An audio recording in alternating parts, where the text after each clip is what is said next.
Alors, c'était la suite de la vidéo. Comment est-ce que on apprenait, comment est-ce qu'on peut apprendre une langue quelconque. Et donc, je disais que d'abord, il faut être très motivé. Il faut être très motivé, motivé à bloc. Et aussi, il faut être sous pression, d'accord? Il faut être sous pression. Et en étant sous pression, cela pouvait ouvrir les oreilles. Alors, la troisième méthode, c'est les chants. Les chants plus les lyrics. Les chants plus les lyriques.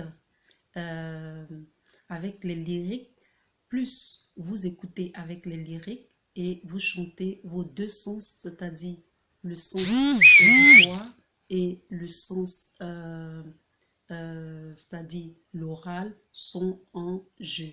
Donc, cela peut vraiment aider. Alors, pour ce qui est des chants, il faut prendre des chants voulus, mais des chants, je conseillerais des chants musical song.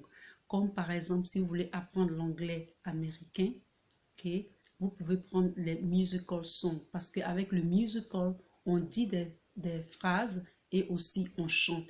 Et donc, les deux sens sont en activité. Donc, cela peut vous aider. Et je vous ai conseillé Anne et Gilbert. Donc, c'est un lyrics. Les lyrics, c'est le genre de chants musicaux, sont des chants qui aident vraiment. OK? Alors, la quatrième méthode qui peut vous aider à apprendre la langue, c'est pour l'anglais américain, c'est le twisting tongue. Twisting tongue. Twisting tongue, c'est comme par exemple en français, euh, ma chère, chère, la chair du facouchère est très chère aux enchères, au pays de la ville chère. Ok, ça c'est, j'ai oublié un peu ça en anglais, mais c'est ce genre de phrase-là qui aide beaucoup à apprendre, surtout à l'oral, avoir l'accent. Ok, il faut pratiquer plusieurs fois. Par exemple, en anglais, le twisting tongue, il y a plusieurs niveaux. Il y a le niveau qui est facile, le niveau facile, il y a le niveau qui est moyen et le niveau qui est difficile. Alors, je vais vous donner un exemple de twisting tongue et ça aide vraiment beaucoup à avoir l'accent. Si vous pratiquez et vous faites beaucoup d'efforts, je pense que ça peut aller. Alors, je vous donne un exemple. Par exemple, the rain in Spain stands mainly in the plain. D'accord? Alors, je reprends encore. The rain in Spain stays mainly in the plain. OK? Ça aide pour l'accent.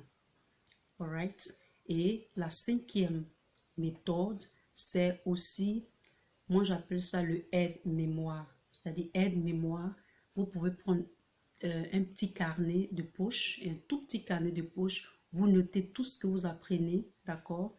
Parce que quand vous apprenez, quand vous écrivez et que vous entendez aussi, ça aide pour l'ouverture des oreilles, c'est-à-dire l'audition, et aussi en même temps le toucher.